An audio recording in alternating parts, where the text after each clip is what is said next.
it has over 40 departments. But we are second to them, which means we are teaching more than business, more than engineering, more than CALS, et cetera. And I think that is an artifact of a couple of things. One, we have some new majors. Two, we teach all of the anatomy and physiology on campus. So anybody at UW-Madison who needs anatomy or physiology at the undergraduate level will pass through the School of Education on the way to wherever they're going. So for example, anybody who's going to go to med school from UW-Madison is going to pass through the School of Education, which is always, I think, a bit surprising to people. But it's a great school to be dean of because we are so diverse and because we are growing so rapidly. Most people, when they think of a school or a college of education, think of teacher education. And that's, of course, something that we think of quite a bit as well. We have 14 different teacher education programs. Many are at the undergraduate level, where students would enter those programs when they're juniors. And then we've got a number of teacher education programs that are master's programs where students enter those after they've already completed a BA or a BS. Unlike what's happening with teacher education across the country, where nationally there's been a decline of about a third in the last 10 years, our teacher education programs are growing, and we're really happy about that. And we think there are a couple of reasons that account for that. One is that we've got really terrific teacher ed programs, and they have a national reputation. So we actually attract a lot of students from out of state into our teacher education programs. But the other thing that's really made a difference is this new experiment that we started a year ago that's called the Teacher Pledge. And I'd like to just take a few minutes and tell you about it, because I think it's very unusual and will be of interest to you. So the Teacher Pledge is a privately funded program. It costs $18 million, and it's all funded by alums and friends of the School of Education. And the purpose of the Teacher Pledge is to help work on the teacher shortage here in Wisconsin, which is a quite serious shortage. The way the Teacher Pledge works is we offer to any of our teacher education students in any of our 14 programs that if they agree to stay in Wisconsin to teach for either 3 years or 4 years, depending on whether they're in a high need subject or a high need area, we will pay all of their tuition. We will pay all of their testing fees. We'll pay all of their student fees, and students with a lot of financial need can get some additional resources to offset the cost of room and board as well. We're the only university in the country that's doing this. There are a lot of programs that are designed to support teacher education, but there are none that are this big and that apply to any student who agrees to stay in Wisconsin. So the kind of moniker we have for this program is you pledge to stay and we pledge to pay. We just announced this program in August of 2019. We've already graduated about 100 students from the Teacher Pledge program who are teaching across Wisconsin. And we've got another about 300 students in the program right now. It's enormously successful because, as you can imagine, knowing what you probably know about teacher salaries, it's very helpful for students to have tuition support because it means that they're less likely to graduate with debt. And we know that one of the reasons we have a shortage of teachers is because a lot of people go into the field and don't stay in the field for a variety of reasons. But one is that if they graduate with a lot of debt and they have relatively low salaries, especially out in rural communities, it just isn't tenable for them to stay in the profession. And we really think that's a shame. We want people to stay in teaching. So we're very excited about the Teacher Pledge. We're doing research to see if it works. We think it's going to do 5 things, and here's what we're researching. 1, is it going to increase the number of students who come into teacher education and stay in Wisconsin after they graduate? 2, whether it will attract a more diverse group of students into teacher education. One of the challenges we have in Wisconsin is that we have a fabulous group of teachers across the state, but they don't really reflect the students in the state of Wisconsin schools. So about 30% of students in Wisconsin schools are students of color. Only 5% of teachers in Wisconsin are teachers of color. So we're trying to attract a more diverse group of people into teacher education, and of course, keep them in Wisconsin. We also want people to stay in the field longer. One of the things we know is that the first year of teaching is really challenging. If any of you have gone through this yourself or have family members, I remember my first year of teaching like it was yesterday, and it was actually decades ago. And it was really, really hard. And one thing that happens is a lot of people have a hard time at the end of that first year deciding whether to keep going. And because the teacher pledge forgives the cost of tuition at the end of each year, there's an incentive to stay in the field. And we think that once people stay in the field for 3 or 4 years, we know from other research, they're much more likely to stay in the field for a number of years after that. And that's really good, because teaching, like everything else, improves. Well, it might not be like everything else, but teaching improves with age.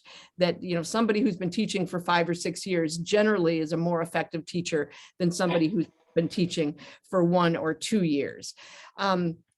We also are trying to see whether or not we can provide a model that might work for the state overall. So one of my goals with the Teacher Pledge program is to see if we can sell to the legislature at some point the need for the legislature to provide more support for people who are going into teacher education. And I think if the legislature doesn't do that over the long haul, we're really going to be in trouble as a state, because even though we have plenty of teacher education programs, it's not a supply problem, it's a demand problem. We have not enough students going into the field, and we have not enough people staying in the field. And that's especially the case with special education teachers. We know that there are more than 2,000 special education teachers in the state who are not certified or licensed. And that is really a problem. Those students are among the most vulnerable. Everybody needs a certified and licensed teacher, but we especially want that to be the case with special education students. So we are really interested in finding out whether the teacher pledge works. One of the things that we've recently done is a transfer agreement with Madison College, where students can go through the first 2 years at Madison College and then seamlessly come into UW-Madison and be able to graduate in 4 years. And then they would get teachers pledge support while they're here. So it is a big experiment. It's the first time as dean that I have raised $18 million for just one program, but we're really hoping it works. And I'm happy to answer any questions that you have after I've finished my comments. So that's the first thing. More broadly, with the teacher shortage in Wisconsin, I think we should be really worried about it. You've probably been reading in the last couple of weeks that we've got an extreme shortage of substitute teachers right now. And there are a variety of reasons for that. One is that during the pandemic, there wasn't really a need for a lot of substitute teachers. And so a lot of people who had relied on that found something else to do and just have not returned. The second thing is that substitute teacher pay is really low in this state, and it's very hard to be a substitute teacher. If any of you have ever done that, I did it my first year teaching. I would occasionally sub for other people. And I remember thinking, this is really difficult. For one thing, you've got to, have a lot of knowledge about a lot of things, but you also have to gain the respect of students kind of immediately, or chaos will ensue, which is never a good thing. There are a lot of Hollywood movies about substitute teachers. So the substitute teacher shortage is really extreme right now, which is quite a problem. But I think more generally, what we know, not just in this state, but across the nation, is that teaching has become much more difficult. And at the same time, teacher salaries have not kept up. This is clearly the case in Wisconsin. All of the states that surround us have higher teacher salaries than we do. And that's a problem, because a lot of people come into Wisconsin and, stay for a year, and then they'll go to the Twin Cities or they'll go to Chicago where salaries are higher. So another reason we have the teacher pledge is to try to keep people here long enough so they become kind of cemented into the, not cemented, they become attached, that's a better word, into the school district where they are teaching, which often happens. People form bonds with the community, and then they're, less likely to leave. So that's the teacher pledge. and a little bit about the teacher shortage, let me turn to civics. You probably have been reading about the fact that the legislature is considering a bill that would require a dedicated civic education class in all high schools in Wisconsin. And I think when people first read about that, they were surprised because most people just assume that that's something that already occurs. And in fact, in a lot of schools in Wisconsin, students are required to take some kind of civics class in order to graduate. We just did a study of this here in the School of Education, and we learned that about 72% of school districts require students to take a dedicated civics class at the high school level. But there are a lot of school districts that don't, including Madison, which I've always found to be problematic, to be honest. And the legislature is concerned about this. DPI is concerned about it. As somebody who specializes in civic education, I'm concerned about it. So I would very much like to see a requirement that every student has to take a civics class in order to graduate from high school. The particular bill that the legislature is considering is a problematic bill from my perspective because it gives too much control to the legislature over what would be in the curriculum. So I don't think that bill is the way to go, but I think the general idea that all students should be required to take a civics class is a good idea. The good news is there is a lot of high quality civics already going on in Wisconsin. One of the best civics programs in the country is actually in Middleton, where all 10th grade students go through a semester program where they form a legislature. And it's just a fascinating program that was invented by a teacher in Illinois about 20 years ago. And it's just spread kind of teacher by teacher to a number of school districts. There are a lot of other approaches that work really well too, but that's one that I'm a particular fan of because I've spent a lot of time in those classrooms and I've seen how engaging it is for kids. So I'm hoping that we make some progress with requiring civics.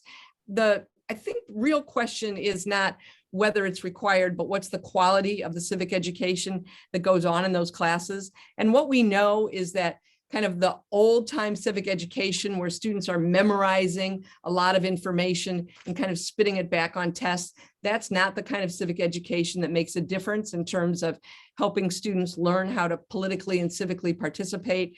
The good news is we do know a lot about what good civic education looks like. And I think if the state were interested in investing in this, we could spread that to more districts. Then finally, let me just take a few minutes and talk about critical race theory, because that was the original thing that Jim asked me to comment on when he initially contacted me. You know, as you know, probably from following the news, there's been a lot of attention to critical race theory across the country. I quite frankly find it somewhat bizarre because I think that critical race theory is a theory that for the most part, nobody knows about and has not very much impact on K-12 education at all. Critical race theory was a theory that began in law schools, and there's been some inclusion of critical race theory in some schools of education as well, but it's for the most part not part of teacher education programs. And I've spent a ton of time in schools, you know, all across Wisconsin and other states. And to be frank, I have never seen a teacher teach critical race theory. Not that I necessarily think that would be a terrible thing, but it's not part of the curriculum. So I was just incredibly intrigued by the fact that there were all of these allegations that our K-12 curriculum was infused with critical race theory, when it was just apparent to me and everyone else who spends a lot of time in schools that that literally was not true. And I, to be honest, don't know why that has occurred. I have some ideas about it. I think it's become a kind of hot button political issue. I think it must have polled well in terms of causing controversy, but it's something that I think is kind of a non-issue. And I'm a little concerned about it because I think the coverage of critical race theory has caused people to think that when you go into K-12 schools across Wisconsin or other states, you'll see lots of teachers teaching about critical race theory, and it's just not true. So I always worry when there's a lot of things on the news that we know empirically are not true. So that what I'm prepared to say on critical race theory, although I'm happy to answer any questions you have. Jim told me that you like to be highly interactive, which I like too. So what I'd like to do is stop my prepared remarks and just turn it over to any questions that you have. I can either probably, since I can't see all of you in the room, it might be easier for somebody else to moderate questions, and then I'll just respond to them. Hi, Diana. This is Kevin Nemi. We met several times on campus. I'm retired now, but very much appreciate your time. And if I can take the first question, I saw a bill in the Wisconsin legislature being circulated around critical race theory, where the appendix was a list of dozens, if not hundreds of words that are central to talking about race relations, et cetera. And the appendix said these would be the words that would be forbidden to be used in a classroom. What's your reaction to that? Well, hi, Kevin. It's great to see you. It's been a while. Yep. So I wrote testimony against that bill. And Jeremy Stoddard, who's a professor in curriculum and instruction, actually went to the legislature and both read that testimony and responded to questions. I was out of town that day and it came up really fast. You know, one of the things the legislature has been doing is, without any warning, all of a sudden dropping bills, and then everyone has to scramble to respond to them. But we did scramble and we responded.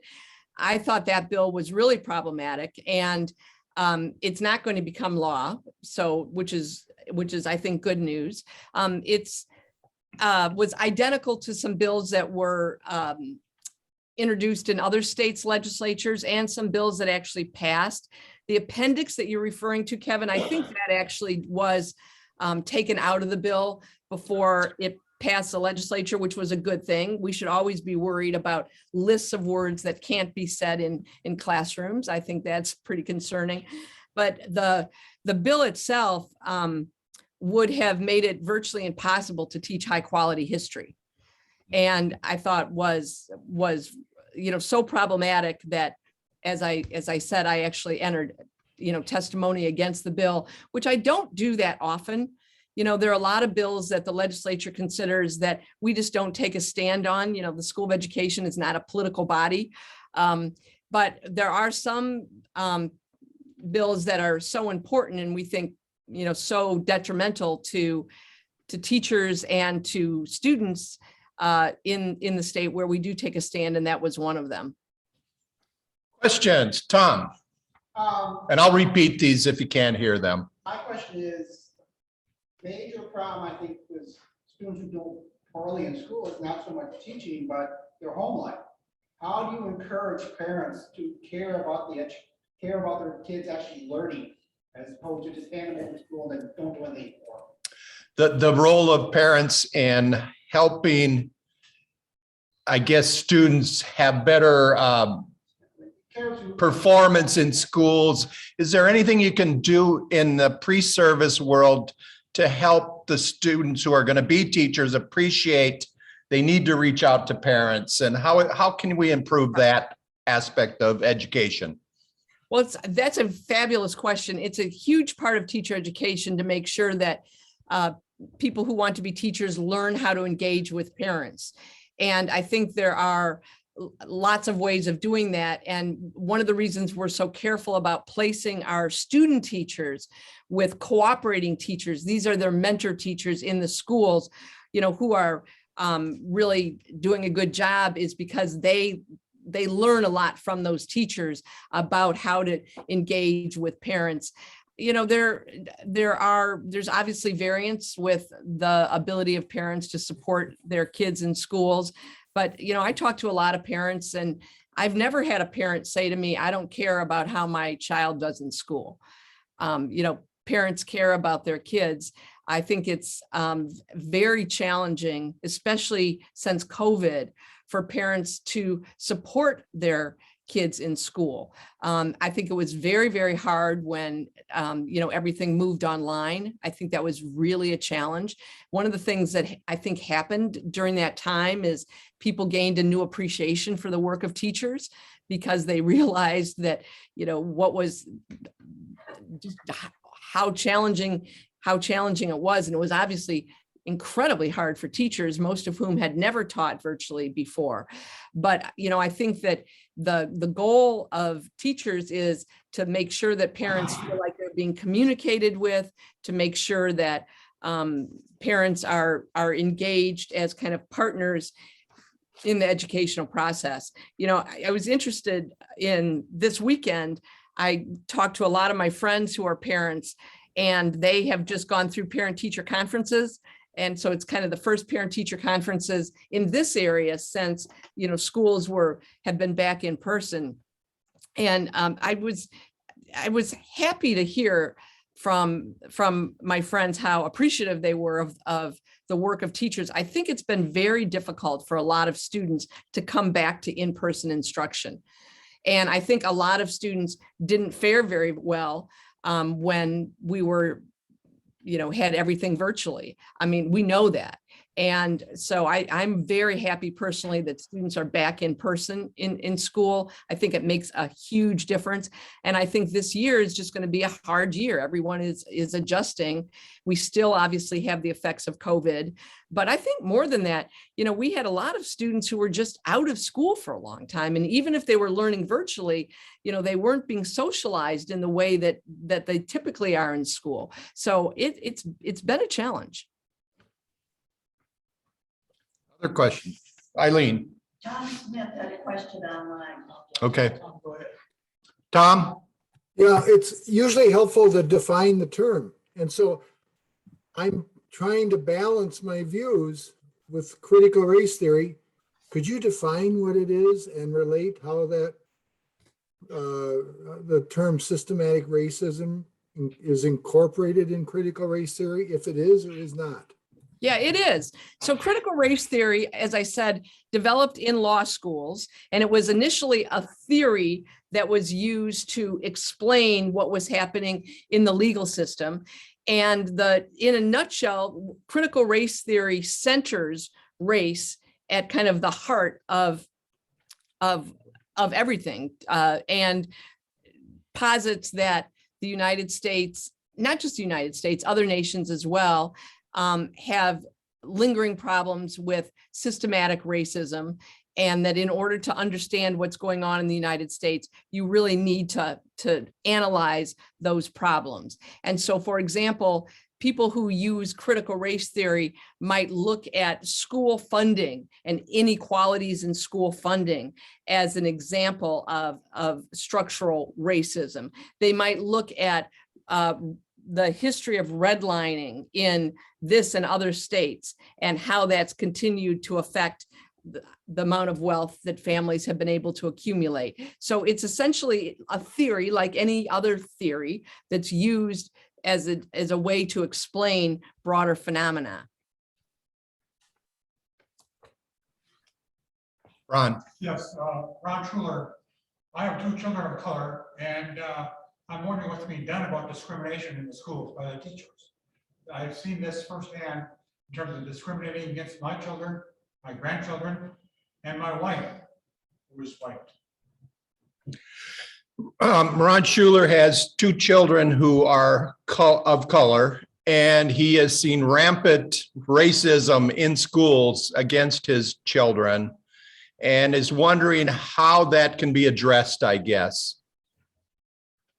Well, let me begin, Ron, by saying I'm very sorry your children and your wife have had that experience. And I think we really need to look very carefully at how kids and adults are being treated in schools. I can tell you that in our teacher education programs, this is a huge focus to try to make sure that new teachers learn how to teach in a way that doesn't discriminate against students. And think that we have had quite a bit of success with that. One of the challenges is, however, that we know that there's lingering discrimination in lots of elements of American society, not just in education. And so it's really important for our students to be placed with cooperating teachers who are not just not discriminating, but more than that, that they are really beacons of providing equal opportunity to all students. Before I talked about the importance of increasing the number of teachers of color in schools.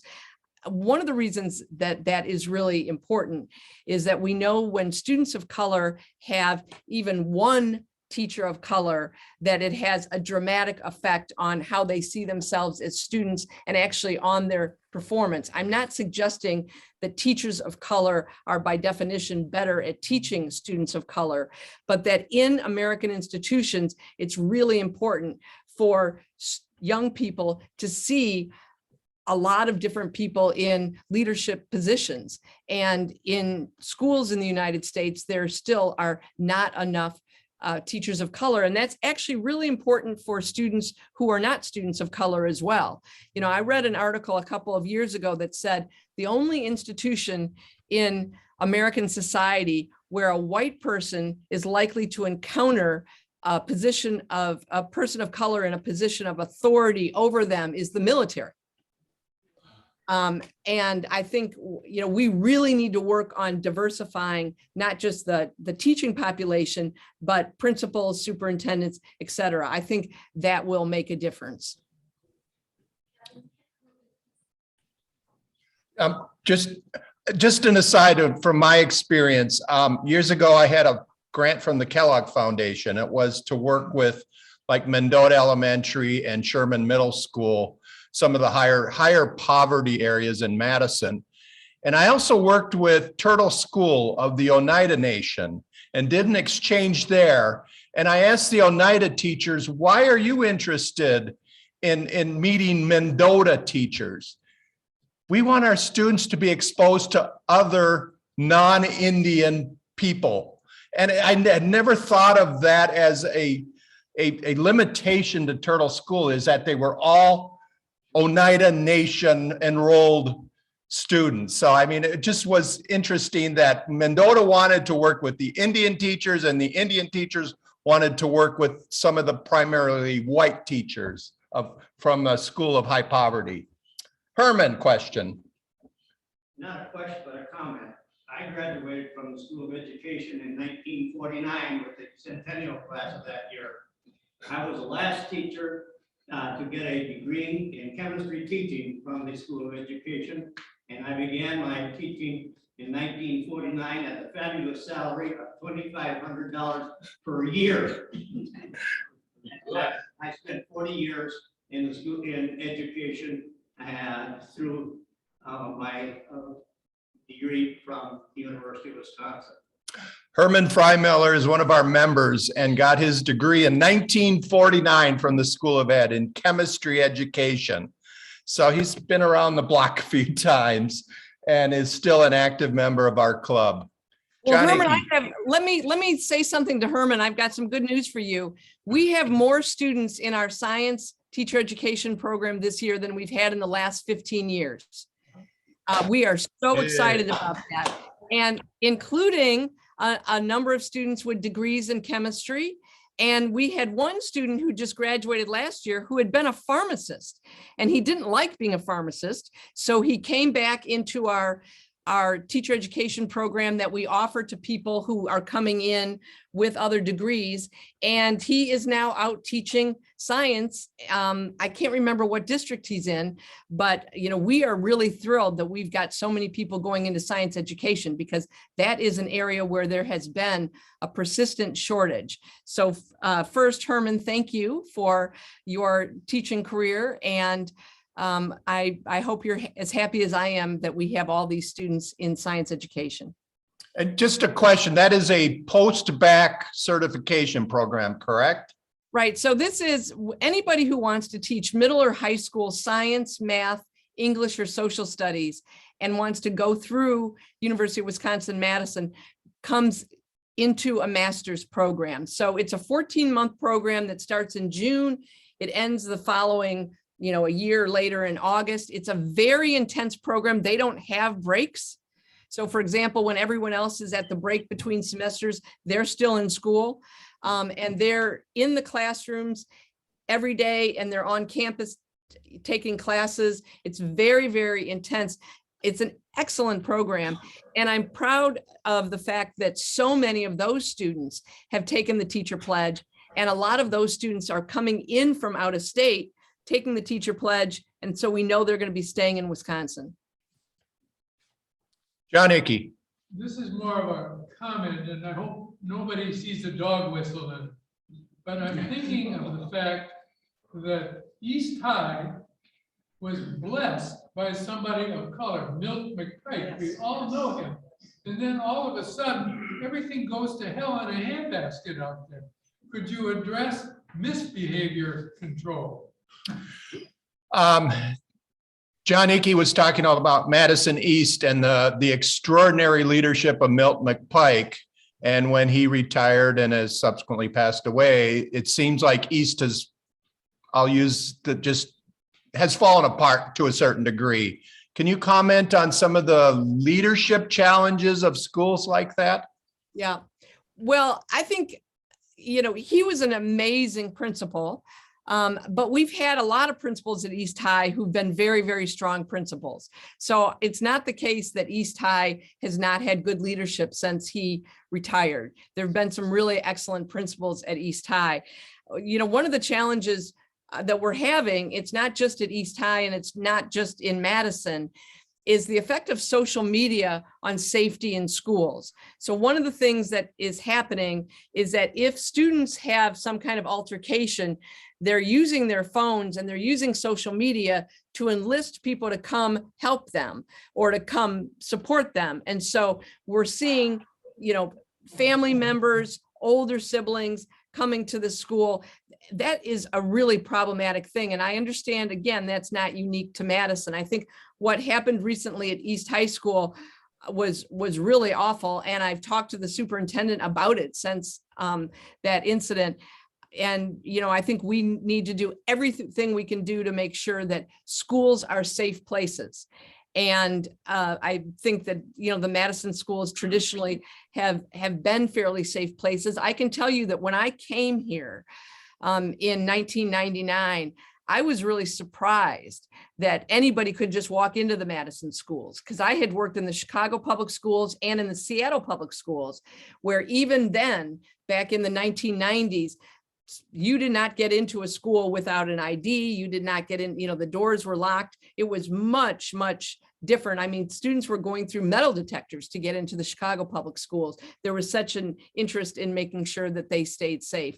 And I think, we've got to do everything we can to make sure schools are safe places. I think most schools are safe places, but we have to make sure that we don't tolerate students fighting with one another. We don't tolerate them using social media and their phones to enlist help from others. It's really, really important that we keep the focus on learning. That being said, it's not the case that schools used to be these totally safe places and all of a sudden aren't now. That's just, for somebody who's been in this field for more than 4 decades.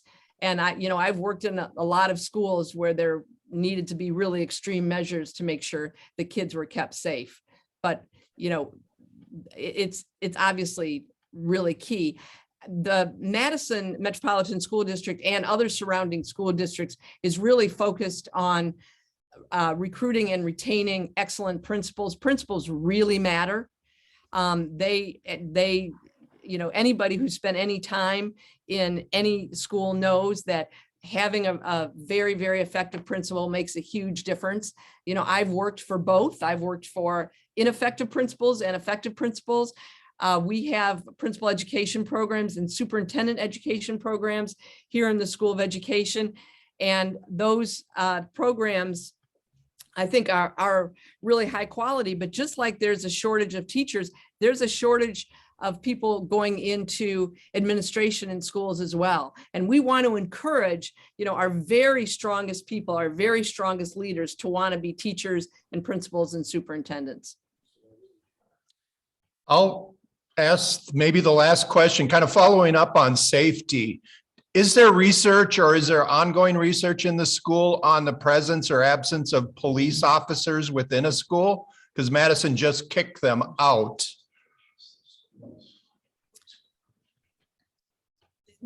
As you know, there's a lot of controversy about the role of police officers in schools, not just in Madison, but around the country. I mean, this is one of the most polarizing and most controversial issues in American education.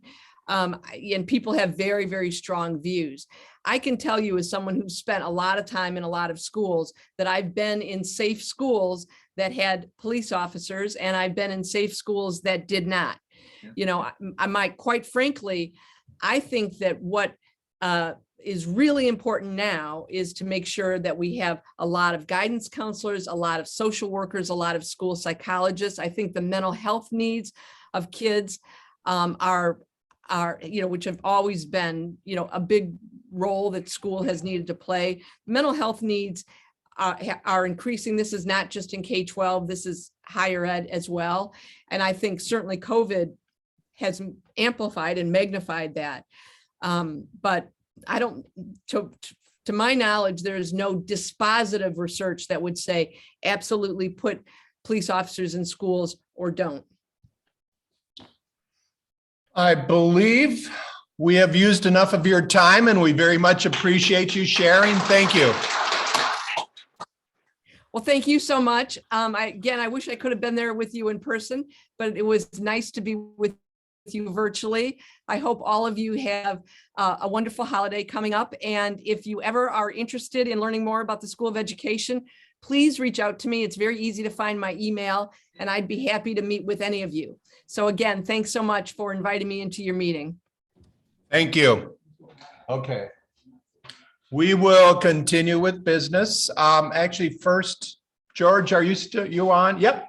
We're going to do our moment of reflection after Diana's talk here. So George Beesman from home on Zoom has our moment of reflection. Okay, thank you. Today's moment of reflection deals with headlines, and specifically it makes the point that it's critical that there's been some thinking put into headlines. Yeah. If headlines are not well thought out, you'll get headlines like some of the following. Something went wrong in jet crash, expert says. Police begin campaign to run down jaywalkers. Panda mating fails. Veterinarian takes over.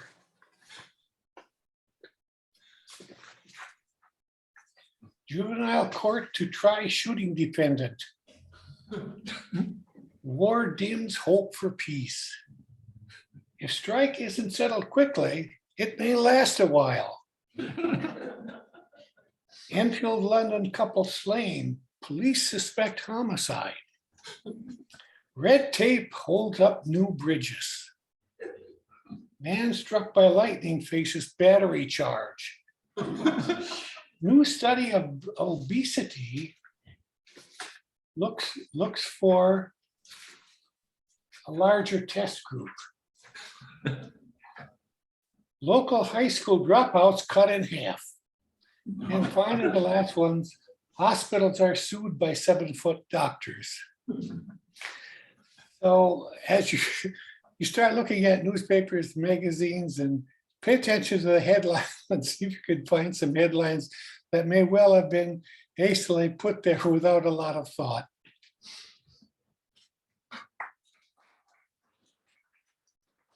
Thank you, George.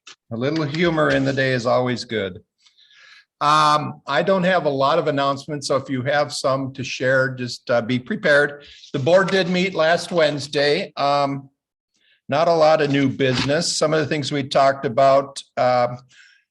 We are going to work with Meg Galloway on having a January date to discuss the survey results. And I don't know, looking at Richard and Jim, did we set a date yet?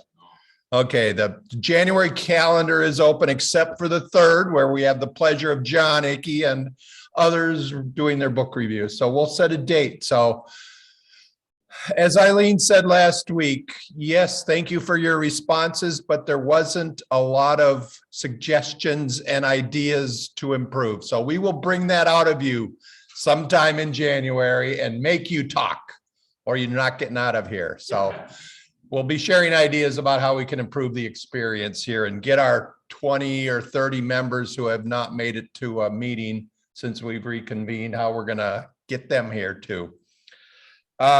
Couple other thoughts. I know from Dick Hammerstrom that the next billing will be July through September, correct? And that will be coming out really soon, in the next couple of days. So your quarterly billing will be the straight previous dues. And mine, no meals will be on that bill because we just voted on that a couple of weeks ago. Let's see. The only other one is we talked about the community service grants and who's in charge of that committee? Co's on it, I think, maybe, no. Okay, so that will be an issue coming up soon.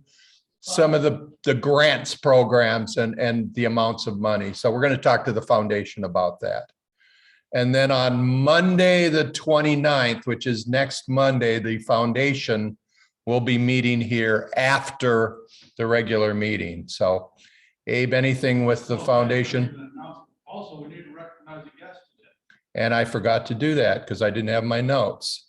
I'm going to bring him up right now. Ron Schuler from Madison West is here with, do you want to share what you have and what your request is of us? Can I do it from here or you want me up there? Can everybody hear? No. Oh, they can't hear at home Oh, okay. because we have this second mic here. I see. Okay. Well, I put table tents out on the tables about the Christmas pageant that we're. Watch that way. Watch your step. I didn't watch it last Thursday. And I got this. Anyway, basically we have the response to the annual Christmas pageant. We have the 97th pageant coming up on the first Sunday in December, which is December 5th. And we ask you to kind of promote it for us and also attend it. I got more brochures for you here. The performances are by high school volunteers. There's a choral group there and also a actors group. They're in the alcoves off to the side, but the one main gallery is where the choir sings. And then we have an instrumental group too. So the teachers help us organize it, and music teachers, we have practice. They practice just like Tuesday before the event, Friday afternoon, and then go with the event. So, but it's always a good time. We didn't have it last year because of COVID, and we're hoping to get a good turnout, but I guess a lot of things are not having good turnouts these days. But anyway. This is in the rotunda?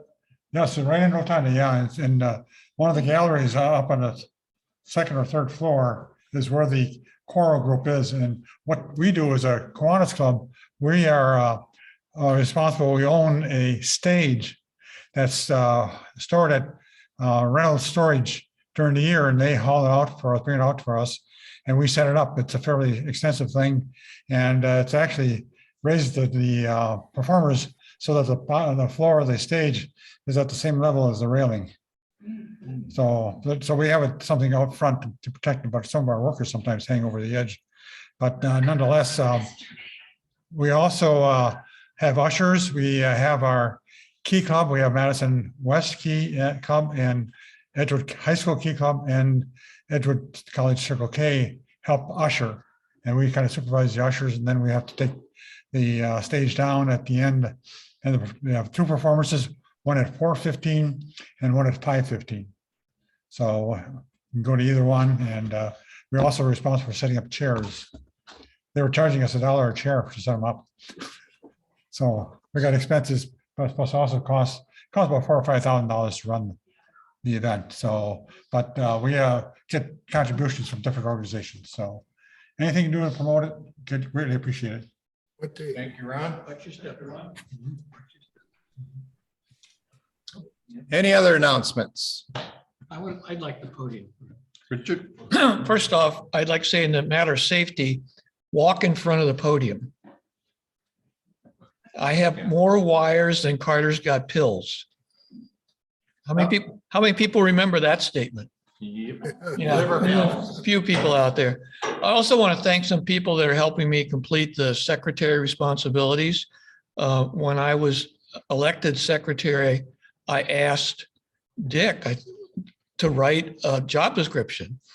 And I don't know how I'm doing, Dick, because I'm so tied up with Zoom that I really need some help. And I want to thank Mike Ely for keeping some attendance. Dick keeps some attendance. I know Dick and Kevin get out the pins and this sort of thing. And so if anyone wants to become an assistant Zoom master, I want you to know training is available. There might be some occasions when I'm out of town. Our goal at home is to visit all 8 grandchildren coast to coast in 22. So one is being born February 1st. So, you know, there's a lot of fun things to do out there. Huh? Yeah, I don't know. She's designing a Valentine's Day suit for the baby already. So, you know, I'm just the driver. So, thank you all for all your help. Richard, thanks for getting the Zoom sound working well today. Thank you. Yeah, that's a big addition. Give Jim Patch credit for bringing in a Bluetooth speaker, because that wasn't me. Yeah, you brought it up. You suggested it. I brought it up. idea. My speaker, you can note that it has to be plugged in because it's really old. But as long as it works, we're in better shape. Thank you. I've been up here almost every week telling you about Peter Fisher. And I will tell you that when I first started asking Cindy, she said, he is certain to hurtin', or hurtin' for certain. That's thing of the past, apparently, because every time I've talked to him lately, he's feeling better. But it brings to mind something that I'm suggesting is Scott Wallace is another example of somebody that doesn't come to these things. And we all have friends that are like that. And I hope that we would get together and find a way to bring them to these meetings. These are fun, but we need more people here. So that's my thought. From this way, John. And then Eileen. Okay. Yes. So it came up, I think last week, somebody asked about the Salvation Army. Joe wasn't here, but I'll talk to him a little bit. In the meantime, I called Salvation Army to see if we can sort of restart our connection with them. And I wanted to talk to Joe to find out just what was going on his end, since during COVID, it sort of fell apart. But Stephanie, who I talked to this morning, said, Stephanie Gold, that she's going to find out exactly what we can do so we can sign up as a group. But in the meantime, if you want to sign up, you can sign up on their website. And so I'm not sure we're going to be able to get connected, so we do it as a group this year. But there are opportunities. So just type in Salvation Army, go to the website, and right on the first page, there's a button. So it'll take you to the site where you can sign up individually. So to ring the bells we're talking about for the holidays. And if you do ring the bells, do a better job than the guy that was at High B yesterday, who stood there like a statue. I don't know why anybody would even think about putting something into a container. You have to make it fun and enjoyable. We had a Cops and Kids Zoom meeting on Friday with East, West, and Kensville and myself. We'll be having a reading on Monday, December 6th, 4:00 at the Goodman Center. Now, again, they cannot have everybody come.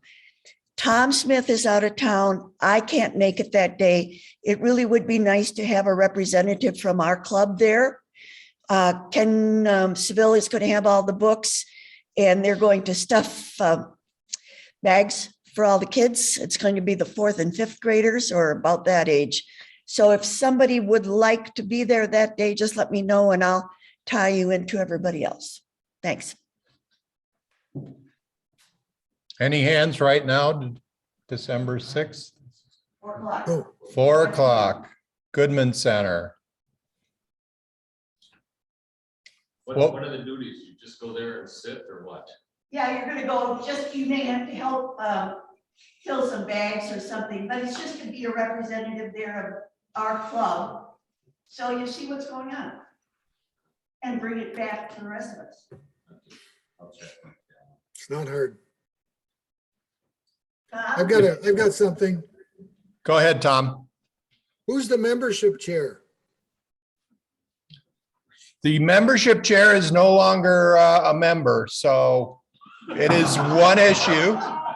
Oh, It was Betsy. well, I have. We'll a talk about it in membership- January, but if you want to volunteer, we're looking for volunteers. I have a completed membership application from a new member. Who do I give it to? Secretary. Richard gets it. I need to know Richard's. I got his email address. I guess I'll You can scan it. copy it and- and send it then. Bill Schultz has sent me his invitation, his application. So we. Yay. Miracle And then League Bill. Hopefully he can, when are we having meetings in December? Are we having meetings on Monday, the 20th and Monday, the 27th? The 27th, no. The others, yes. That's the only day we'll take off is between Christmas and New Year's. Could we aim for trying to get Bill initiated on the 20th, you think? This is foreign territory to me. I don't know how it's done, so.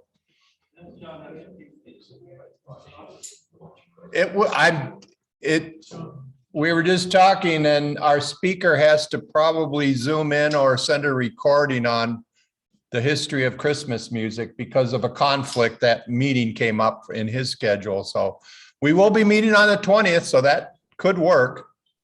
Okay, I'll get it to Richard today. Okay.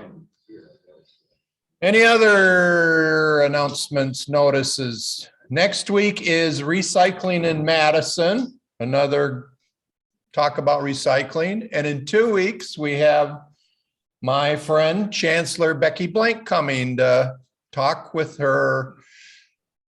I'm trying to think how many years she's been chancellor, 7 or so, 9, something like that. And she is moving on to Northwestern, so maybe she'll be very frank. Not that Becky is never not frank. I've been in many meetings with her and she speaks her mind. So we will, and she'll be here in person. She's going to join us for lunch. So she has to get out right afterwards, but we'll have a good half hour with Becky in 2 weeks. Anything else? If not, I'm going to ring the bell and we can proceed to get on with our lives.